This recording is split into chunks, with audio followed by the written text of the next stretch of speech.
Hello दोस्तों, आज हम आपको एक लव स्टोरी सुनाने वाले हैं जो कि प्यार से शादी तक का सफर है। तो चलिए वीडियो स्टार्ट करते हैं। अगर आप भी प्यार करते हैं तो इसे जरूर सुने, बहुत ही आनंद आने वाला है। चलते हैं, वीडियो स्टार्ट करते हैं।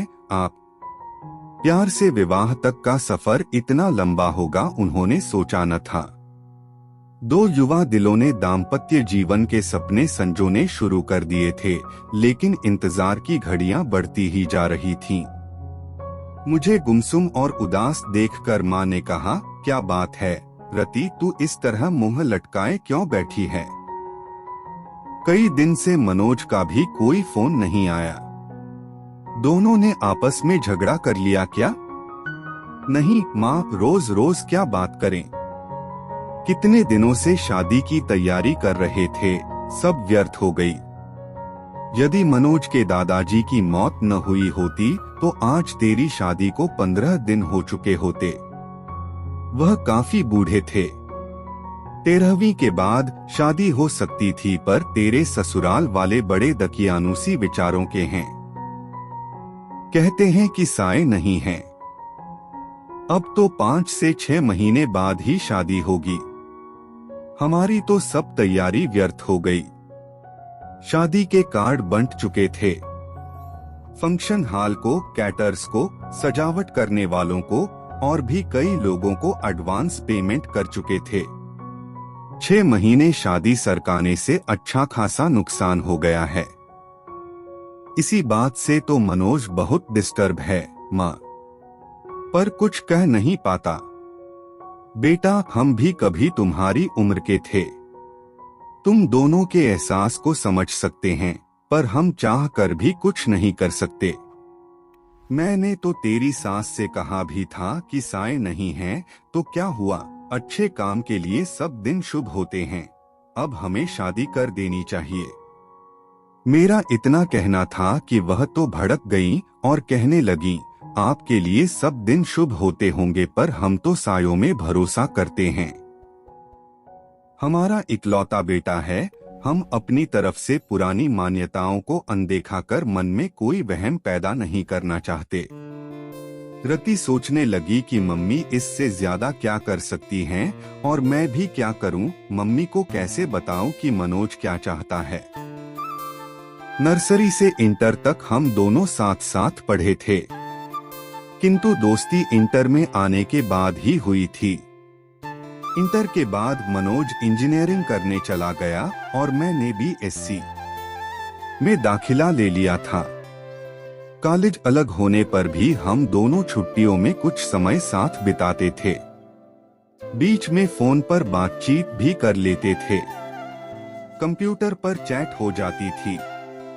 MSc में आते ही मम्मी पापा ने शादी के लिए लड़का तलाशने की शुरुआत कर दी। मैंने कहा भी कि मम्मी, MSc के बाद शादी करना, पर उनका कहना था कि तुम अपनी पढ़ाई जारी रखो, शादी कौन सी अभी हुई जा रही है, अच्छा लड़का मिलने में भी समय लगता है। शादी की चर्चा शुरू होते ही मनोज की छवि मेरी आंखों में तैर गई थी। जो हम दोनों एक अच्छे मित्र थे, पर तब तक शादी करने के वादे हम दोनों ने एक दूसरे से नहीं किए थे।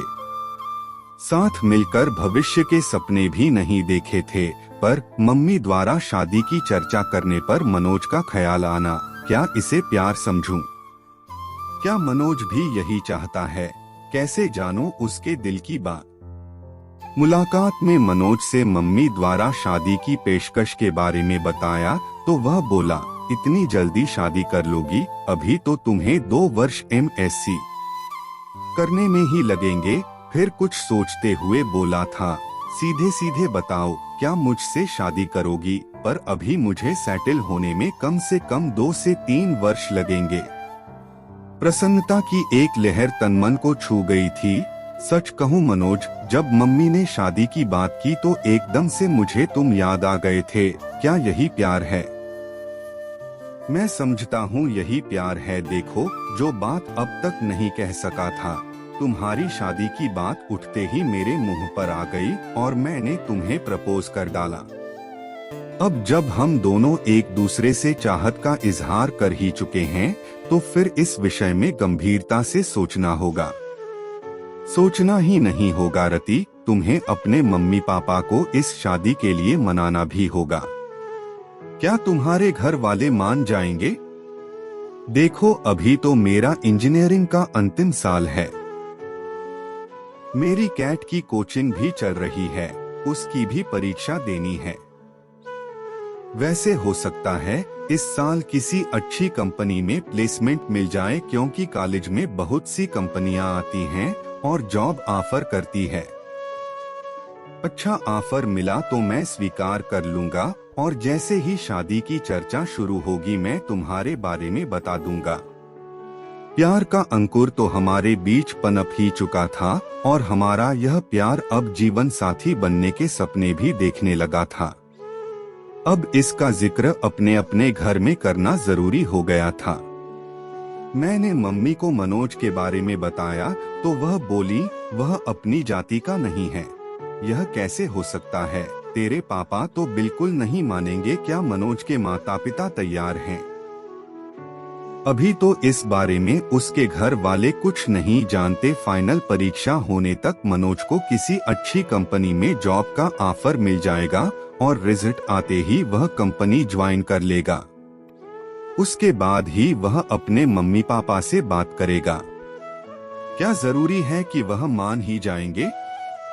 मम्मी, मुझे पहले आपकी इजाजत चाहिए।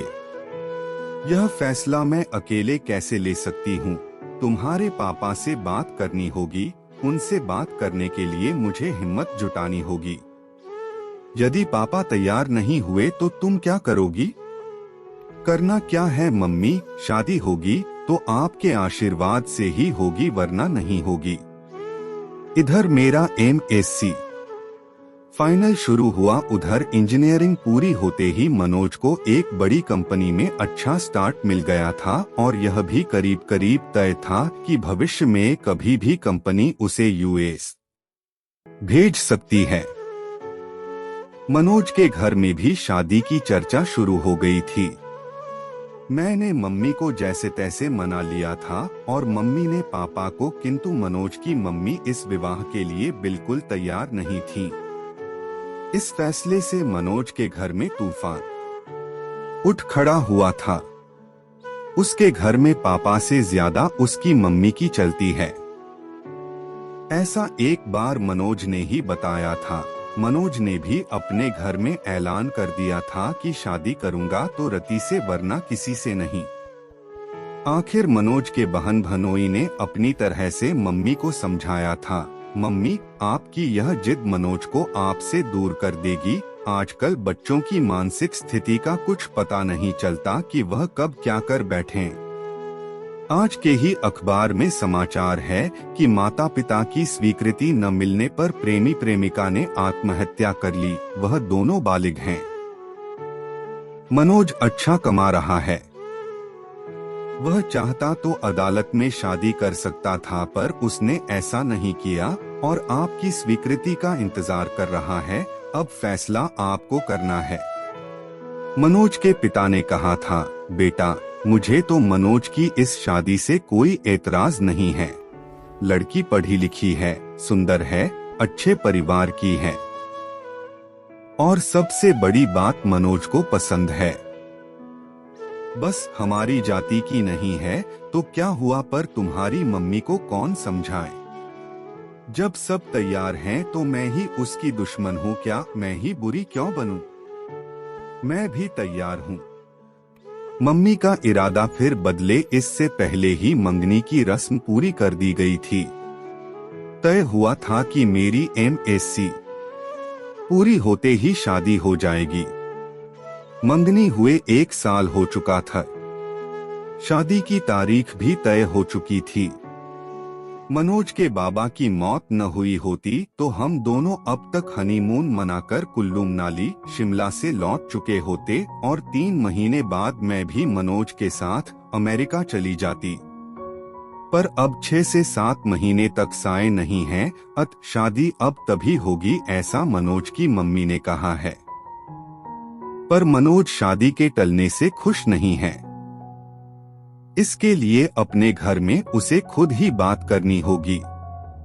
हाँ, यदि मेरे घर से कोई रुकावट होती तो मैं उसे दूर करने का प्रयास करती, पर मैं क्या करूं। माना कि उसके भी कुछ जज्बात हैं। 4 से 5 वर्षों से हम दोस्तों की तरह मिलते रहे हैं, प्रेमियों की तरह साथ साथ भविष्य के सपने भी बुनते रहे हैं, किंतु मनोज को कभी इस तरह कमजोर होते नहीं देखा।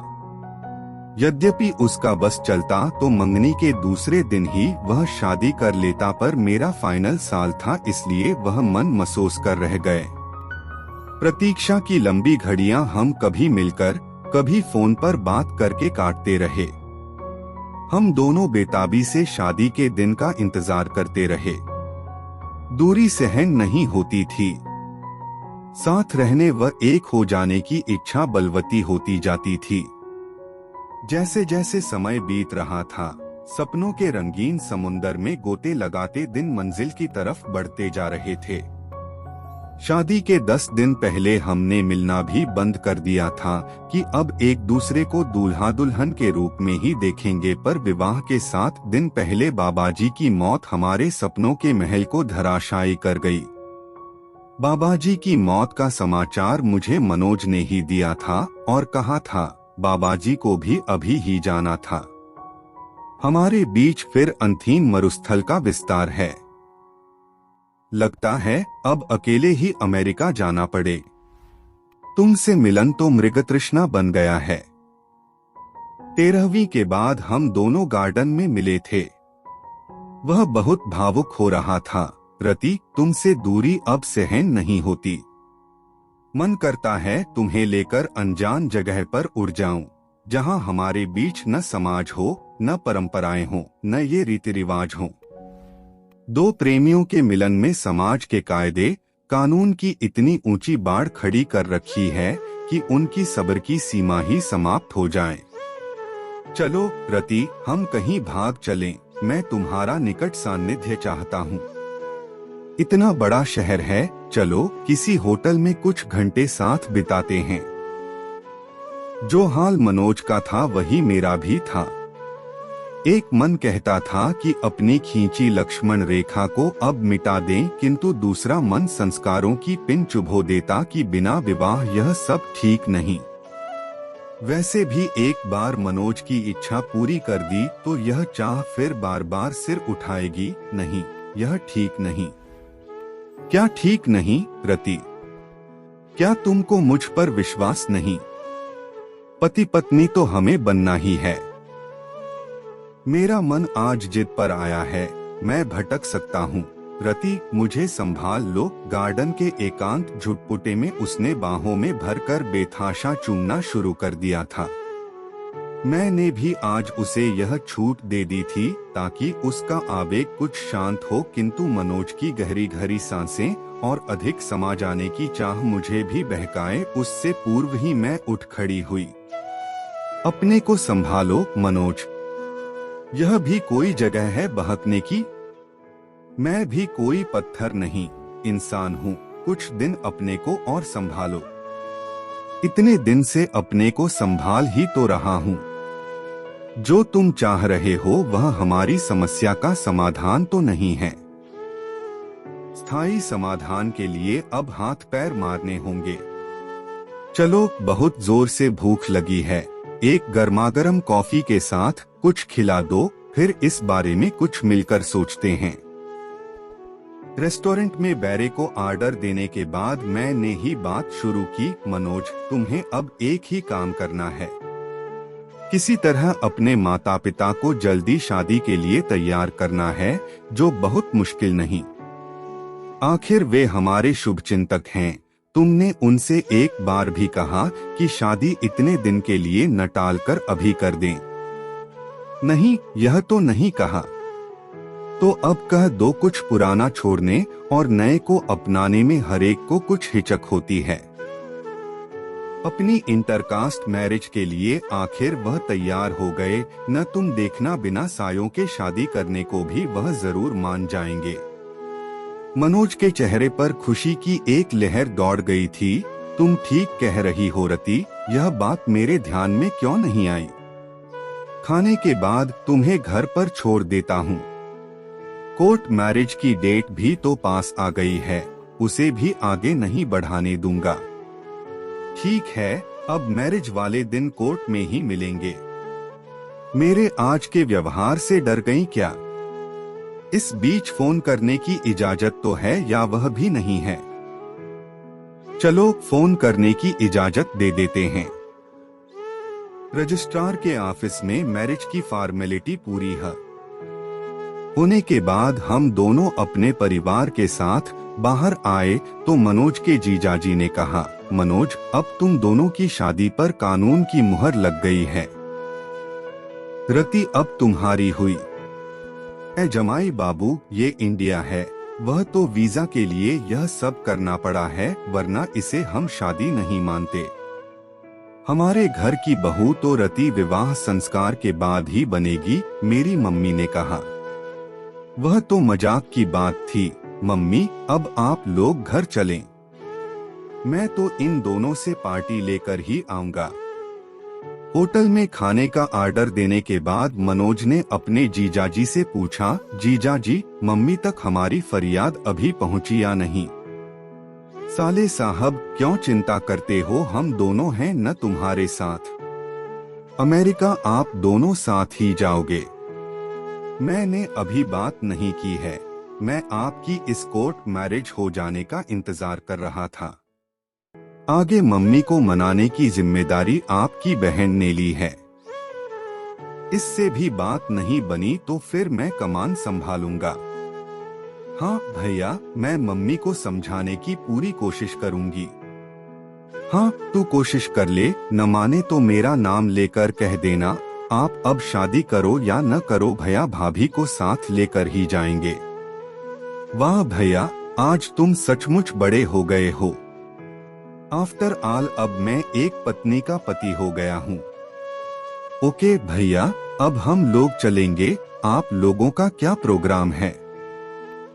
कुछ देर घूम घाम कर पहले रति को उसके घर छोड़ूंगा, फिर अपने घर जाऊंगा। मेरे गले में बाहें डालते हुए मनोज ने शरारत से देखा। हाँ रति, अब क्या कहती हो, तुम्हारे संस्कार मुझे पति मानने को तैयार हैं या नहीं? आंखें नचाते हुए मैं चहकी, अब तुम 90% मेरे पति हो, यानी 10% की अब भी कमी रह गई है, अभी और इंतजार करना पड़ेगा। उस दिन का मुझे अफसोस है मनोज, पर अब मैं तुम्हारी हूँ। अगर यह वीडियो आपको अच्छा लगा तो मेरे इस चैनल को सब्सक्राइब करके बेल आइकन को दबाना ना भूले, ताकि आपको हर वीडियो की नोटिफिकेशन पहले पहुँचे। मिलते हैं अगले वीडियो के साथ, धन्यवाद।